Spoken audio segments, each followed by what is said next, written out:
to the cloud. All right. All right. Now we got through housekeeping items. Welcome again to the WSI North Dakota Workforce Safety and Insurance Ergonomic Grant Program. We have Randy on today.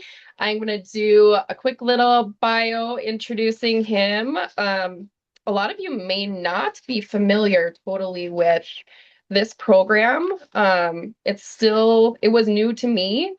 And maybe you'll just learn something new today.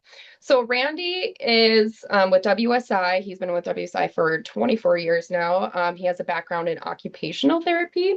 He has a certificate in the field of ergonomics. And so he has worked in the return to work department for the first 6 years at WSI.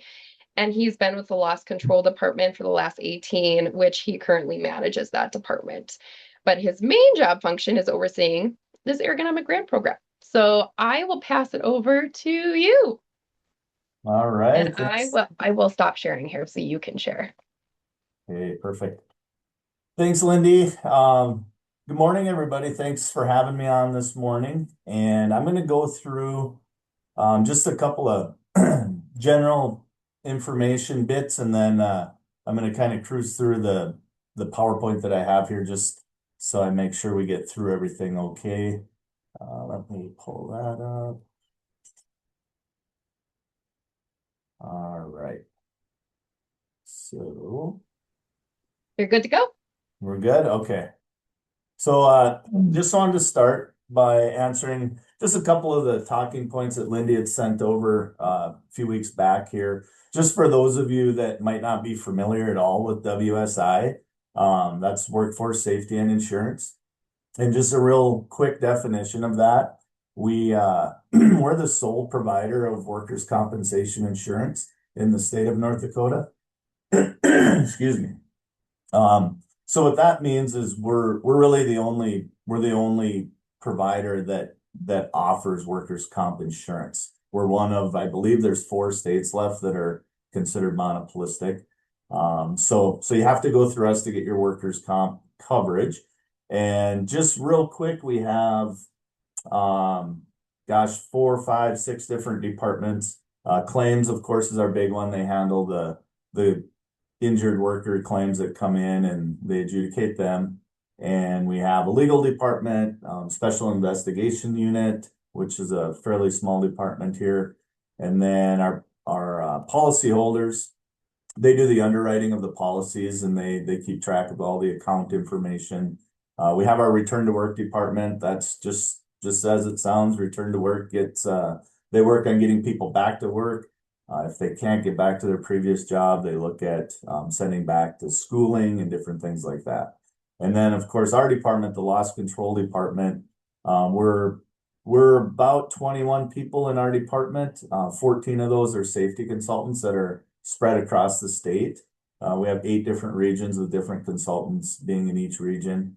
And some of the programs we have, the loss control safety consultants, they'll work with customers on our safety incentive programs, where they can get discounts by completing, some of those programs.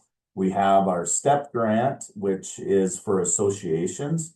That pays for some funding to bring in training each year for the associations in the state. And then we have our what's it called? The safety tech program. That's a new one. You might not have heard of that one before. It's still in the pilot phase, and they took in, I want to say maybe 40 or so applications that were approved for the pilot. And basically that's just taking a look at new kind of emerging technology, a lot of AI stuff, drones, different things like that. So that's kind of a neat program with some of the ideas that employers were submitting. So that's hopefully in the next couple, maybe in the next 6 months, that's going to go live and open up to all of our customers. So they're just kind of gathering information in that pilot phase, and then they're going to roll that one out. So lots going on here. Our biggest program by far is the Ergonomic Grant Program. And so that's what I'm going to chat with you guys today on.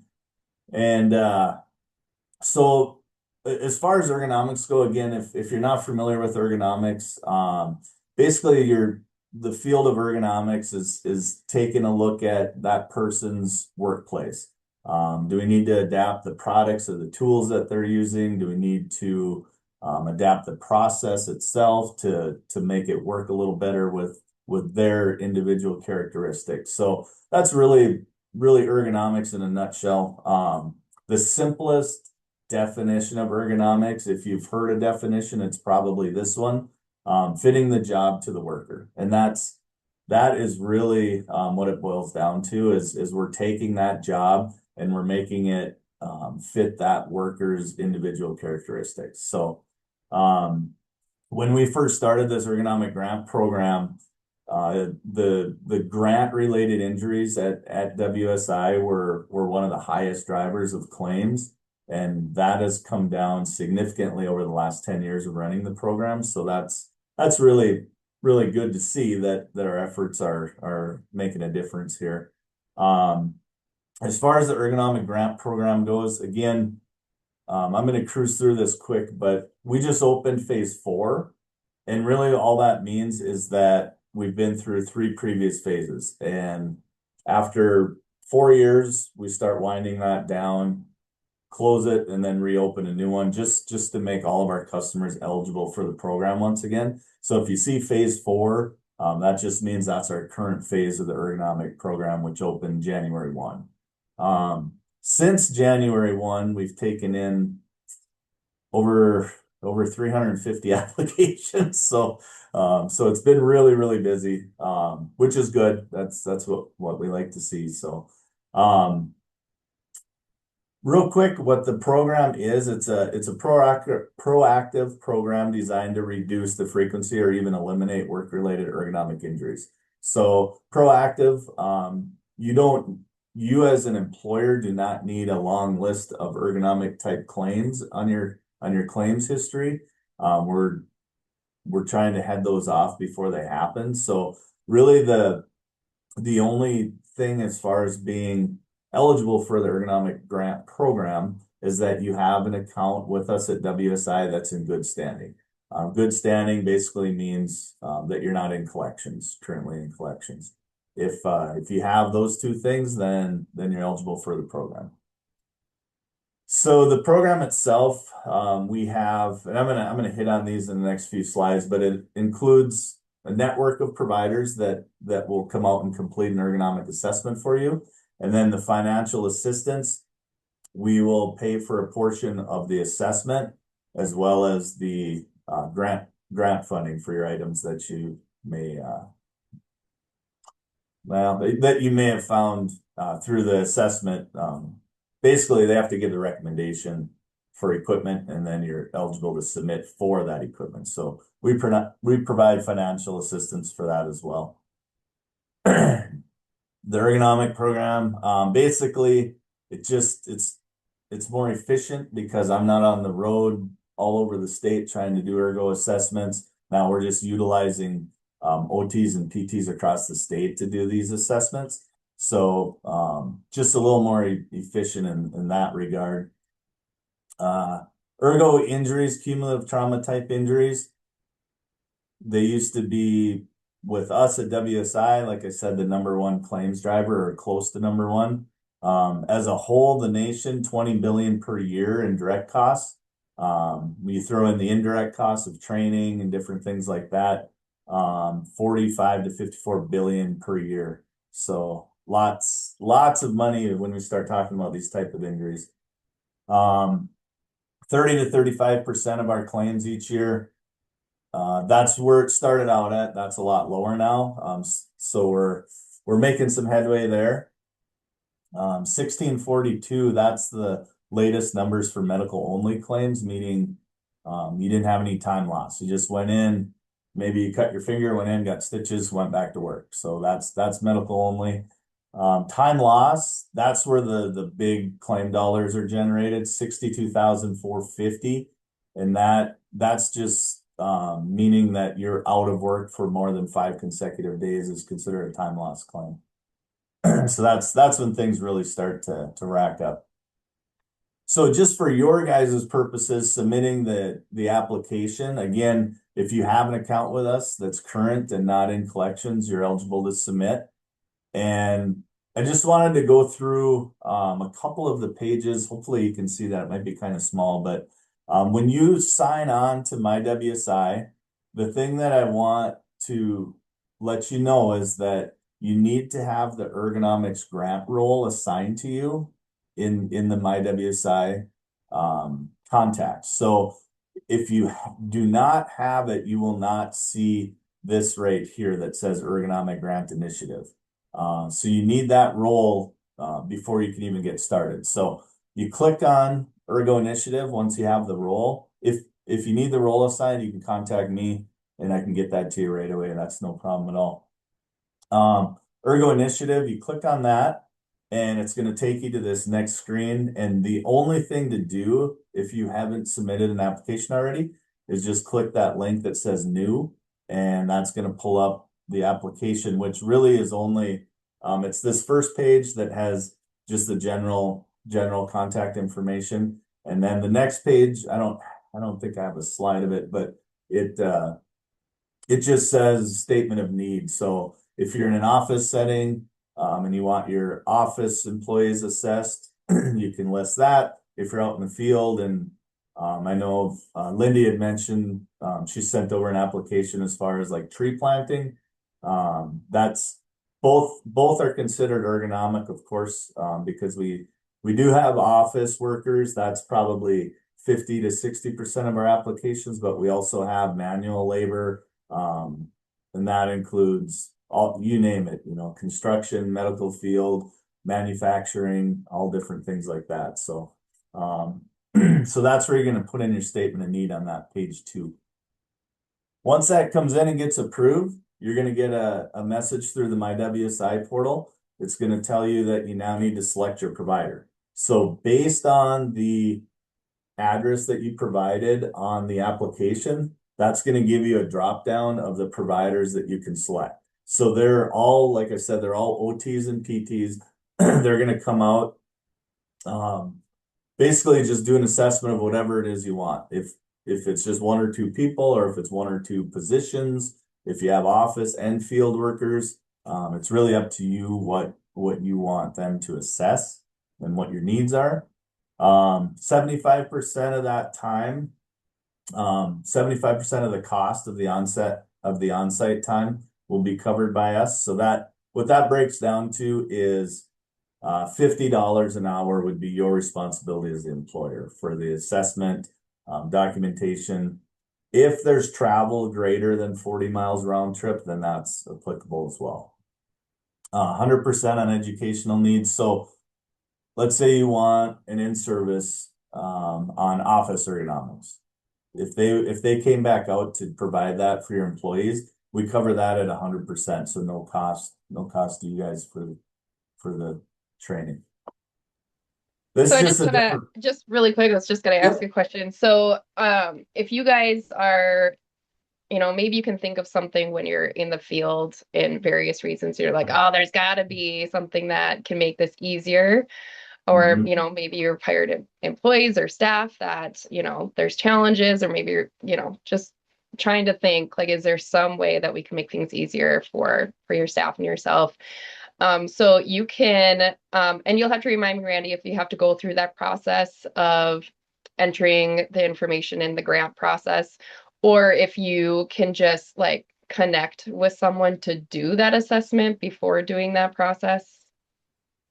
You can, in order to get it covered, that 75% covered by us, you'll have to submit the application and get the process rolling.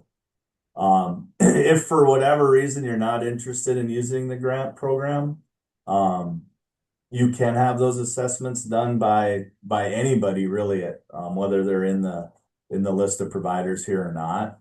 But in order to get to where you're eligible for the grant funding, you'll need to go through where you have the assessment done by one of the providers.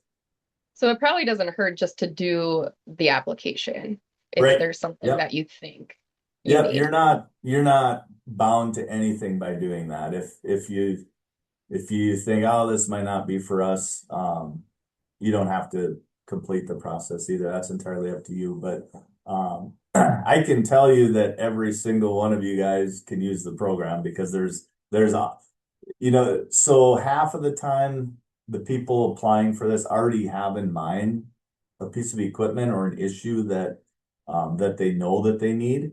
And the other half may not know exactly what their risk is, and then that assessment can help them kind of point out different areas that might be a little higher ergonomic risk. So those are kind There's of a the question. approaches. Yeah. There's a question in the chat. What is the average cost of these assessments? Did you say it was, well, you said it was hourly, $50 an Yep. hour? So we cover 150 per hour. The remaining 50 per hour is the employer's responsibility. Average time, it really does vary depending on what you as the employer need. So if you're just going to do a couple of office assessments and there isn't any travel time, you'd probably be looking at maybe 2 hours, 2.5 hours tops to get that done. So 100, $150. Um, if you want a larger plan where they're looking at multiple different types of jobs out in the field, in the office, it can go up from there, right? So it can be, you know, 10 hour, 15 hour, I guess if you're looking at a higher end plan. Um, the nice thing about that though is once that provider comes to do that initial visit, they're really coming in to visit with you on what you want to assess, take a look around, and then they're going to submit what's called an initial action plan. And that's where they're going to list the different areas they're going to assess and they're going to give their estimate of time. And so that goes to you guys before it comes to me for approval. So if you were expecting 2 or 3 hours and it comes in much higher, that's your opportunity to kind of put the brakes on and say, no, I'm just looking at this. Or if they miss something, you can say, well, we were also wanting to do this and this. So that's really your guys' opportunity to sign off on that if it looks how you want it. So hopefully that answers that question. The the different providers, like I said, they're throughout the state. I think we have 19 medical providers and probably roughly 30 OT and PTs that are doing the assessments. So once it kind of feels like a two-part program because you do need to have the assessment done prior to getting your grant funding prior to being eligible for the grant funding. So as part of the assessment part, this is where you just click select to select your provider, and then it's going to have you give your information. This is the drop down box I talked about. That's going to just give you the list of providers based on where your address is that you gave us in the application. So when you hit submit, that's going to go directly to the provider, let them know that they were selected, and they'll contact you guys to set up that on-site to come out and take a look around. So once the assessment is done and that provider, they also use the My WSI portal, so they'll upload their report. Once that report comes in, you'll be notified to take a look, both with the action plan and the report. It'll be the same process. You'll be notified to go review it and then sign off on it. Once that is done, you are now eligible to submit your budget, which has the items that you're going to be requesting. It has the description of them and a quote, which essentially is you basically just requesting your grant items. So a little different here. I don't think with this group it really is applicable, but there is a little bit difference in eligibility with the grant funding. So you need to have your assessment done, and then you need to have an account that's been in good standing with WSI for at least 1 year. And that's for a couple of reasons. The main reason is we go off of your standard premium to determine what your award amount is. And we have to have a year completed for the system to take a look at that and develop what that is. So again, I'm sure all of the accounts here are from way back. most of them, I would think anyway, so we shouldn't have to worry about that. This is just, again, some screenshots of the portal. Really the same deal where you select under action the new link, the new button here, and that's going to take you to um, your application, which is really similar to the first part. I shouldn't say application. We're trying to get away from that because there was a lot of confusion because essentially we had two applications and people would say, well, I already submitted my application. So we call it the budget now, the budget request. And that's where we'll need information on the item that you're looking for. Basically, we need a description so we know that that matches the recommendation that was given in the assessment. And then a quote along with that. So the award amounts, there's our table there. That's been tweaked a little bit for phase 4. And the amounts are based on the standard premium for the most recently completed premium period. So it'll go in and pull up, say your premium period it ends March 31st. So it'll go in, it'll take a look at it'll take a look at, say we're into April or May, then it's going to take a look at your previous premium period that ended in March and what your standard premium was at that time. Standard premium is defined as your premium prior to any safety discounts or your dividend. So if you're familiar with workers' comp and the premiums, you'll know that the last 8 or 9 or maybe even 10 years, we've given a 50% dividend. So it takes the premium amount prior to that, which is a good thing because it's giving you that higher number. So I would guess, and Lindy, I'm not sure, maybe you have an idea of the premium sizes with these accounts, but my guess is most of them are probably going to fall within the 5,000 and 7,500 grant award levels. Maybe I guess some of the larger ones might be more than that. I guess I really don't know, but you can kind of see what the breakdown is on that table there. And so another way to say that is, let's just say your account's eligible for 5,000 in grant funding. If you are looking to max out that full 5,000, your approved request would need to be at least 6,666.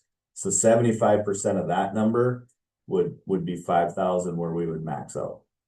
So hopefully that makes sense. It's just another way to kind of explain this, but it gives you a little better idea because we're talking dollar amounts and what you need to hit. So the 7,500, you'd need to hit 10,000 to get your 7,500, and it just kind of goes down the list like that.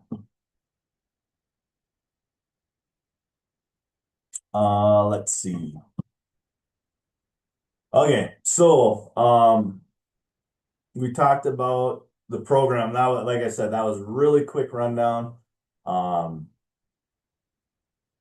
We can also talk a little bit about examples of equipment, just in case you have questions on that. So we don't necessarily keep a list of items that are approved and not approved because we really base our decisions off of those assessments that are done because each place has a different need. There's different situations. So we don't necessarily say this is approved, this is not. I can give you an example, like office settings. We see, like I said, about probably 60% of all applications coming in are the office workers and assessments in the office setting.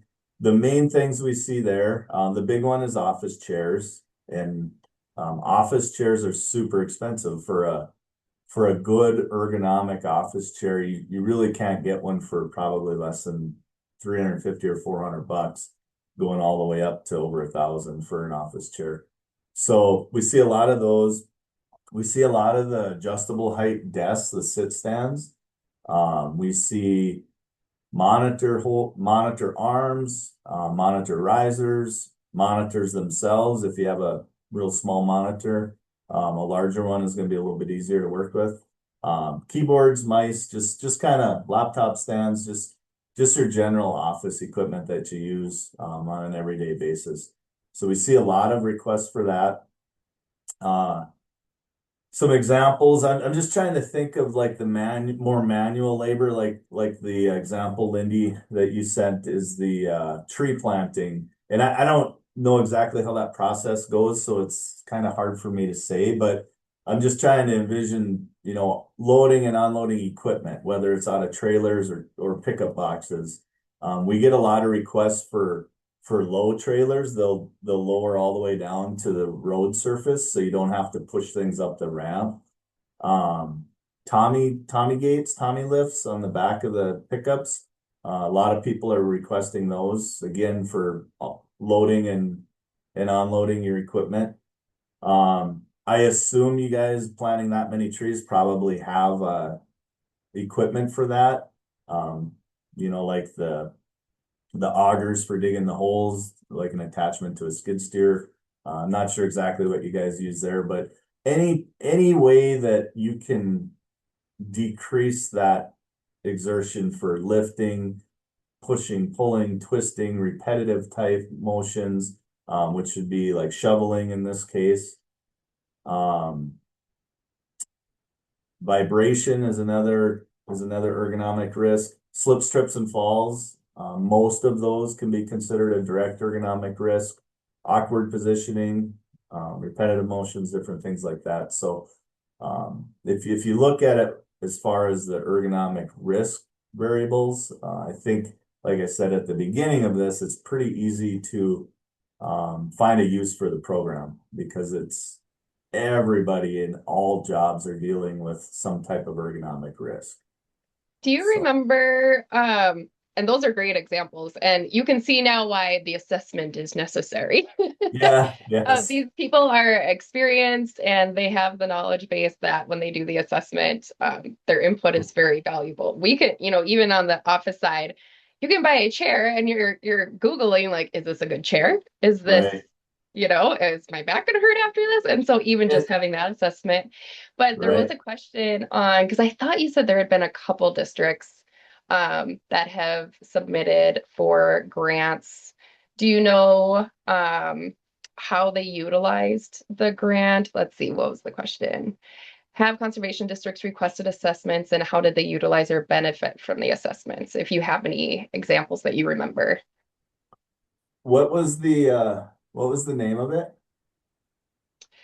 The just have conservation districts Oh, have requested they? assessments? I get you. So, um, I again, we do thousands of these, so it's unless I get on the system and pull them all up.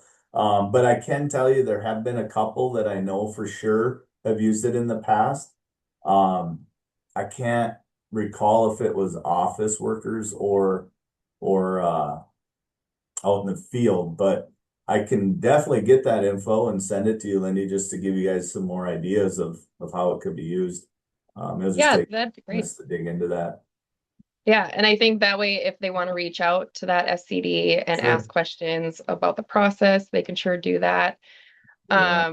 I did have a couple other comments. Let's see, where's the one that I recently got a cart and smaller tub for single toe that it is waist height and on wheels to take in and out of the cooler. Rubber mats to stand on when bagging trees would be good. A desk that could be raised or lowered would be good too. Mine is lower than my chair will go. She pulls the tractor up to the truck, even with the truck bed, and lower the planter to waist height so they're loading evenly. And they have a cart to wheel trees and water jugs from the shed to the truck, so it's level with the tailgate. Those are all really good examples of how to use the program. They would all be applicable for this, yes. Um, I don't know if there's a need for using wheelbarrows. If there is, they do have powered wheel buggies too, they're called. That's been big in the concrete business. If you've ever pushed a wheelbarrow full of concrete, you'll know what I mean. It's very difficult. So they have powered buggies for that if that's something that your workers are doing. Mhm. What about power steering additions to tractors? That's a good question. Off the top of my head, I would say that's something we'd consider. I would say what we would want to look at there is the amount that that tractor is being used. If it's being used all day, every day, then I could see the justification for that. Um, that's a good question. That's it. We've been running this program for let's see, 16 years now. And almost every week we get something that just we really got to put our heads together because like wow that I've never saw that before. So it's there's always something that but I do think that I recall the powered steering being put into I don't know if it was a truck or a tractor or what it was, but that I can't say for sure we'd approve that, but that would be something we would take into consideration. Yes. When it comes to knowing their premiums, who would they talk to? Would they Okay, talk that's a good to? question. And I kind of flew through this, so I didn't hit on all of it, but so if you submit the application, I wonder if let me see if I have that on.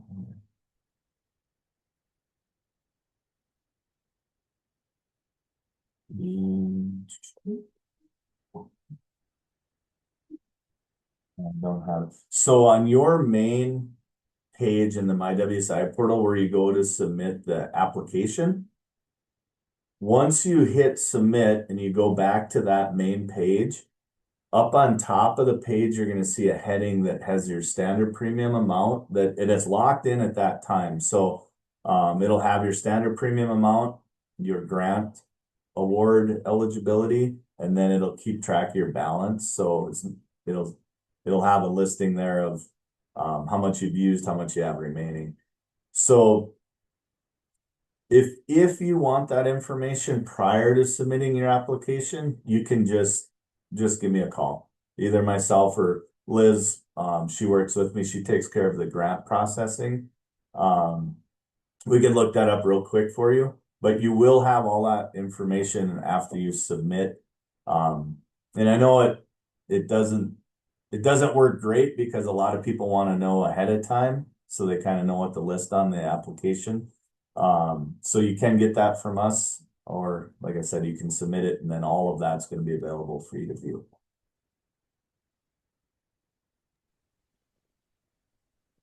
Cool. A step stool ladder to get on and off flatbed trailer. Hand and Oh. power tools. Do you have some that I've gotten? Probably hand and power tools.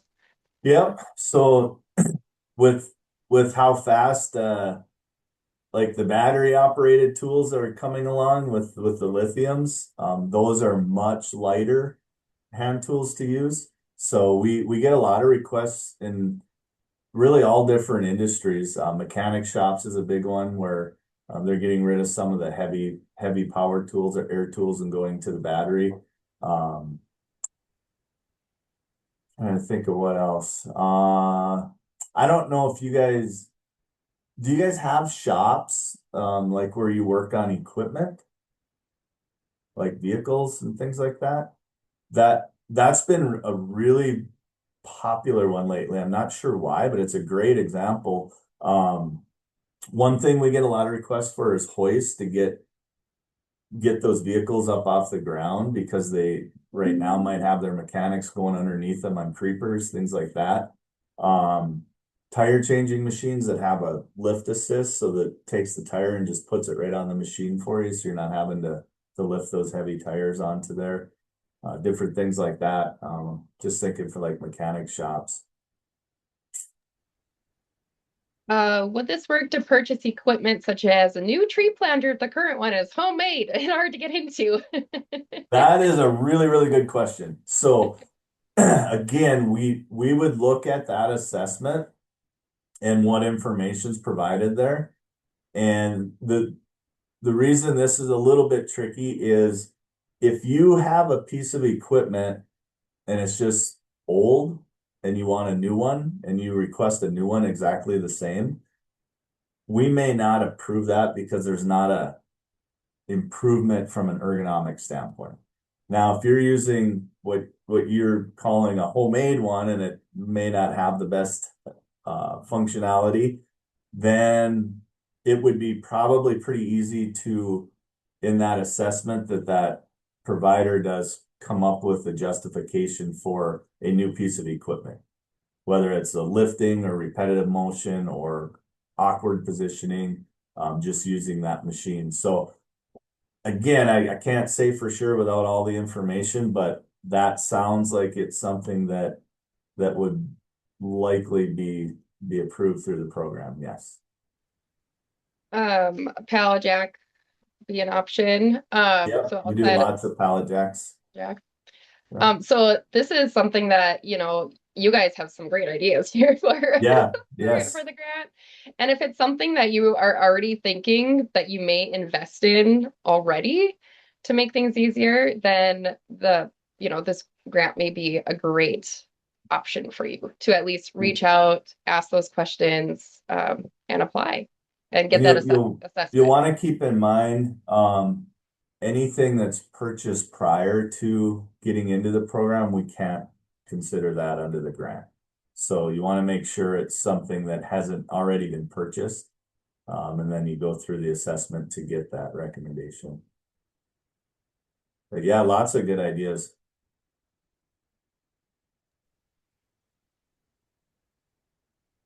Any other comments, questions?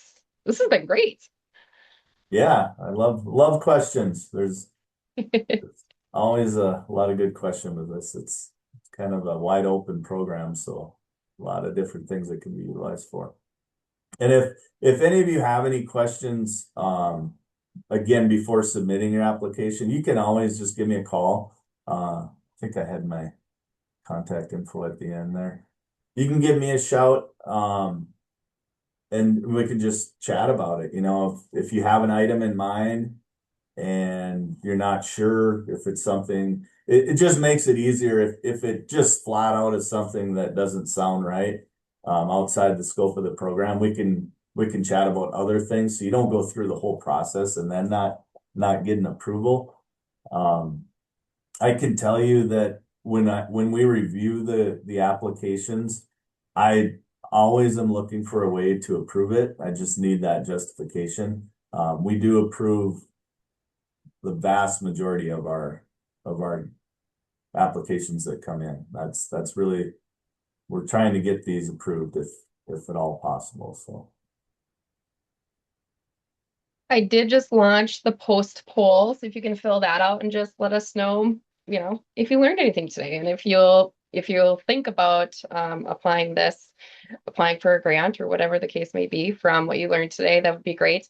Um, I will just see if anybody else has any other comments, questions, last minute, but otherwise, thank you, Randy, for joining us. And if you have any resources or handouts that you can send me, I'll put that. So this is recorded. Once I get the link, I'll send it out to everybody, hopefully in yeah. March.